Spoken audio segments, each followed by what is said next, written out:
It has been a heavy day. President Nelson died, and there was a shooting at a church building in Michigan. Heavy, heavy days.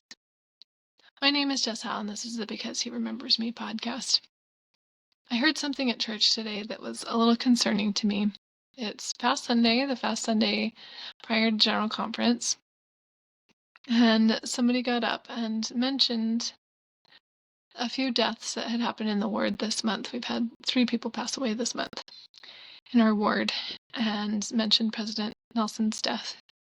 And he said, well, he testified that we should not be feeling grief or sorrow for the deaths of these people, but only joy.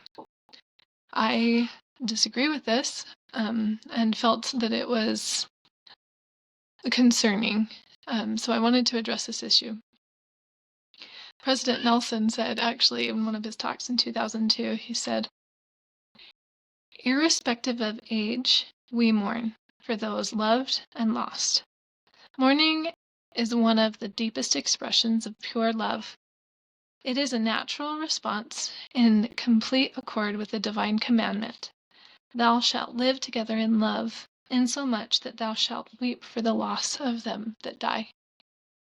And it also says, "The only way to take sorrow out of death is to take love out of life." I was very touched by that statement, that mourning is one of the deepest expressions of love. It's not wrong. It may not feel pleasant, but it's because of love. Another person at church today said something that really touched me. She said, "Misery needs company." So often we use that phrase, "misery loves company," almost sarcastically and with an eye roll. Like the people who are experiencing tough things, sad things, are burdensome to us somehow. But that is not what we have been taught in the Church of Jesus Christ. We have been taught to mourn with those that mourn and comfort those that stand in need of comfort. We should not be treating people who are suffering with contempt, or as if their misery is somehow a burden to us. I loved that idea. She commented more and saying how much better of a disciple she thought she might be if she focused on people needing company rather than feeling burdened by it. I also want to be that kind of person.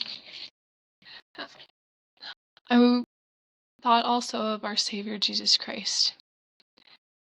This is from Isaiah. It says, "He is despised and rejected of man, a man of sorrows.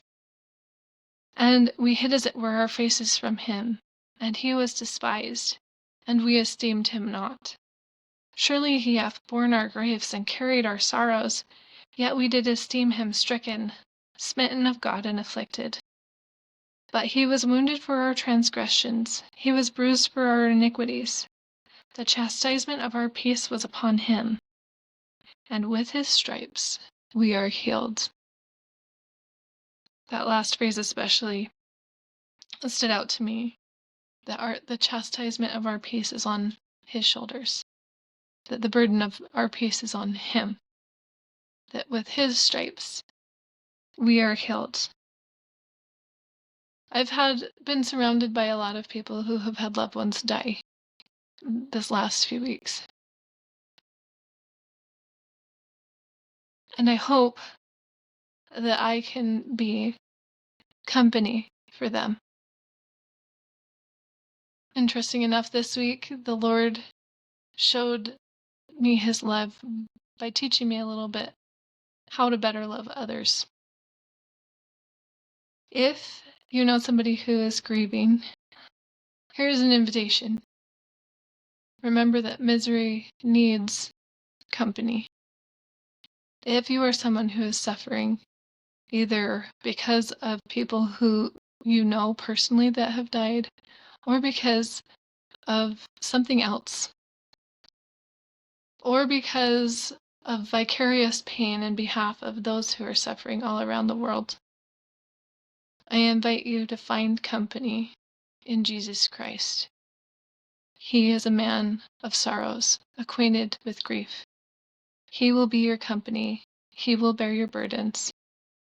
He carries the burden of your peace, and with his stripes, we are healed. I testify that as we seek him, we will find him. That is his promise to me and to you. So until next time, happy seeking.